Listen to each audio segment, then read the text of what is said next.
আর উদ্ধারের কোনো পথ নেই। এবার বললেন, তোমরা বদনে সদা সর্বক্ষণ হরিবল হরিবল বলবে। এই হরিবল বললে কি হবে? বললেন, জীবের কৃষ্ণ প্রেমের উদয় হবে। আর কি হবে? জীবের ত্রিতাপ জানা থাকবে না। হরিবল। এই জগৎ জীবের কিন্তু জ্বালা আছে। আমাদের সনাতন গোস্বামী মহাপ্রভুকে বলেছিল, হে প্রভু, বলো না কে আমি, কেন মরি জারিদ্রা পুত্র? ইহা না জানিলে মই কেমন হিত হই? হে প্রভু, আমি বা কে? আর আমাকে এত জ্বালা ভোগ করতে হয় কেন? এত জ্বালায় জর্জরিত হতে হয় কেন? মহাপ্রভুকে যখন জিজ্ঞাসা করলেন, মহাপ্রভু বললেন, দেখো সনাতন, এই জগতের বুকে আমরা অনন্ত কোটি জগৎজীব জগতের বুকে এসেছি। আমাদের কিন্তু প্রত্যেকটি জগৎজীবের একটি করে স্বরূপ আছে। স্বরূপ কি? আমরা জীব কৃষ্ণ নিত্য দাস। আমরা এসেছি প্রভু দাসত্ব করবার জন্য, কিন্তু দাস রূপে এসে আমরা নিজেই প্রভু সেজে প্রভুর আসনে বসে গিয়েছি। বললেন, দেখো সনাতন, আমরা যখন মায়ের গর্ভে ছিলাম, ভগবান আমাদের সবাইকে দীক্ষায় দীক্ষিত করেছিল। সেদিন ভগবানকে কথা দিয়েছিলাম, হে ভগবান, ওই মায়ার জগতে গিয়ে, জন্মদ্বীপে গিয়ে তোমার হরিনাম কৃষ্ণ নাম বদনে বলব, তোমার ভক্তের সঙ্গ করব, তোমার ভক্ত মাঝে গিয়ে তোমার কথাগুলো তাদের কাছে বলে বলবো। কিন্তু যখন এই মায়াময় জগতে জন্মগ্রহণ করেছি, আমরা মা পেয়েছি, বাবা পেয়েছি, আত্মীয় স্বজন, বন্ধু বান্ধব সবাইকে পেয়ে আমরা ভগবানকে ভুলে গেছি। বললেন, সনাতন, জগৎজীব যখনই আমাকে ভুলে যান, তখনই ওই জগতের যে জ্বালা, জগতের যে ব্যাধিতে জগৎজীব আক্রান্ত হয়। তাহলে এই জ্বালাগুলো নির্বাপিত হবার কি কোনো উপায় নেই? কোনো পথ কি নেই? বললেন, হ্যাঁ গো, আছে, উপায় আছে। বললেন, আমাদের অমৃতের সিদ্ধ চৈতন্য চরিতামৃতে বললেন, কৃষ্ণ ভক্তির মূল হয় সাধু সঙ্গ, বৈষ্ণব সঙ্গ। যে যত বেশি করে সাধু সঙ্গ করবে, বৈষ্ণবের সঙ্গ করবে, বৈষ্ণবের চরণধুলি অঙ্গে লেপন করবে, তার অন্তরে তত প্রেম ও ভক্তির উদয় হবে। তাই ভাবক জানালেন, তোমরা কি করবে জানো? এই জ্বালা যদি নির্বাপিত হতে চাও, বৈষ্ণব চরণ ধরি সবাই অঙ্গে মাখা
বৈষ্ণব চরণ ধরে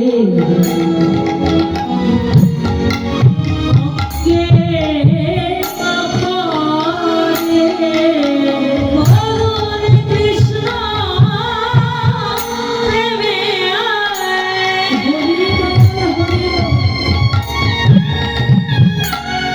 প্রেমী হৃদয়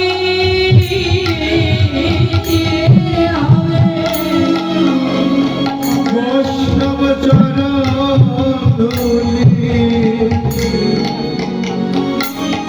তোমরা অঙ্গে মাখো ও তোমাদের মনোধিনা থাকিবে না রে অন্তরে কৃষ্ণ প্রেমে উদয় হবে মা বিতাই হরি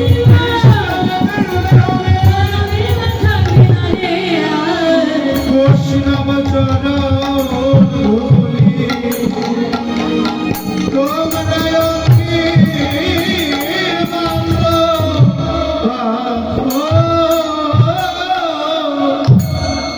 এবার কি করলেন বললেন এই জ্বালা নির্বাপিত হবার একমাত্র উপায় সাধু সঙ্গ সর্বশাস্ত্রই মাত্র সাধু সঙ্গে কৃষ্ণ ভক্তি হয়। যে যেত সাধু সঙ্গ করবে বৈষ্ণবের চরণ ধরে অঙ্গে তার অন্তরে তত কৃষ্ণ প্রেমের উদয় হবে, তার জ্বালা নির্বাপিত হয়ে যাবে। তাই তো এবার কি হয়েছে, নদীয়ার মাঝে মহাপ্রভু জীবকে শিক্ষা দান করছে। অনেক ভক্তগণ এসেছে, আজকে মহাপ্রভুকে দর্শন করলেন, দেখলেন আজি হইতে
আচ্ছা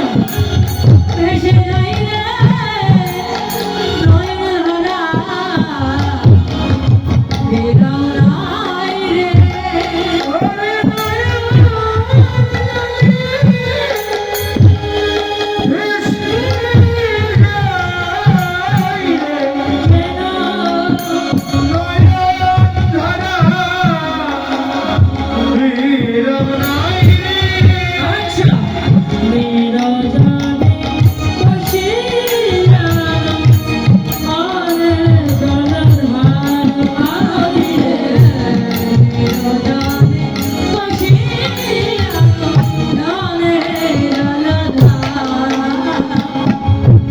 এবার গৌরাঙ্গ মহাপ্রভুকে দর্শন করলেন, দেখলেন হইতে গদ গদ, যেন কথা বলবার শক্তি নেই মহাপ্রভু। অঙ্গ প্রত্যঙ্গ যেন অষ্ট সাত্ত্বিকী ভাবে হৃদয় হয়েছে, কেমন অশ্রু কম্প পুলক গদ গদ বৈবর্ণ, এই যে ভাবগুলো অষ্ট সাত্ত্বিকী ভাবে হৃদয় হয়েছে। কহইতে গদ গদ কহই না পারো, নিরজনে বসিয়া নয়নে জল ধারো। নিরজনে নির্জন, যেখানে নির্জন শব্দের অর্থ জনশূন্য, যেখানে কেউই থাকে না। জনশূন্য হলো গভীর অরণ্য। জনভরত গিয়েছিল গভীর অরণ্যে জনশূন্য হয়ে ভগবানের উপাসনা করবার জন্য, কিন্তু সেখানে গিয়েও তার ভগবানের উপাসনা হলো না, একটি হরিণের মায়ায় পড়ে। এবার মহাপ্রভুর সঙ্গে অনেক ভক্তগণ ছিল। ভক্তগণ